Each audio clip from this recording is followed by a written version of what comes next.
দেখছি আপনারা কিছুই নেন নাই। এই যে আপনার ঘরে যে কম্বলটা যেটা ভাইজান গায়ে দেয়, এই কম্বল জোস্তার বাপ 3 বছর আগে বিশ্ব ইস্তেমা থেকে কিনা নিয়ে আসছিল। সেটা দেখে ভাইজানের খুব পছন্দ হলো, আপনার ভাইও সেটা ভাইজানকে দিয়ে দিল, ভাইজান সেটা গায়ে দেয়। এখন আমরা কি ওই কম্বলটা ফেরত দিতে পারবো? হ্যাঁ বলে পারবো না? ওই কম্বল ধরে আপনাকে হয়ে গেল। এই রুতা বেটা কথা কল না কেন? হ্যাঁ এই দেখ দোস্তার বাপে যে কম্বলটা কিনে আনছিল এই টাকা কই পাইছিল? হ্যাঁ সেই টাকা কি তোর মরা বাপে কবর থেকে উঠে এসে তারপরে দিছিল? এই টাকা আমাকে সুজনের বাপে দেয় নাই? এই টাকা এই সংসারে রোজগার করার টাকা না? আল্লাহ গো আল্লাহ, আপনি আমারে তুই তুই করে কথা কইতেছেন, তার উপর আমার মরা বাপরে নিয়ে কথা কইতেছেন। হ্যাঁ এতেই বোঝা যায় আপনার বংশ কি, আপনি যে নিচু জাতের মাইয়া, এতেই বোঝা যায়। তুই তুই করে করতেছেন, আমার মরা বাপরে নিয়ে কথা কইতেছেন। কি? তুই আমার বংশ নিয়ে কথা কইছিস? এই বাপ! এই বাপ! হ্যাঁ এত বড় সাহস ছোট লোক!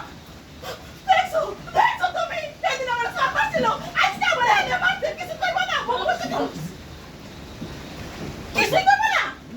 ওই সুজন শোন না কও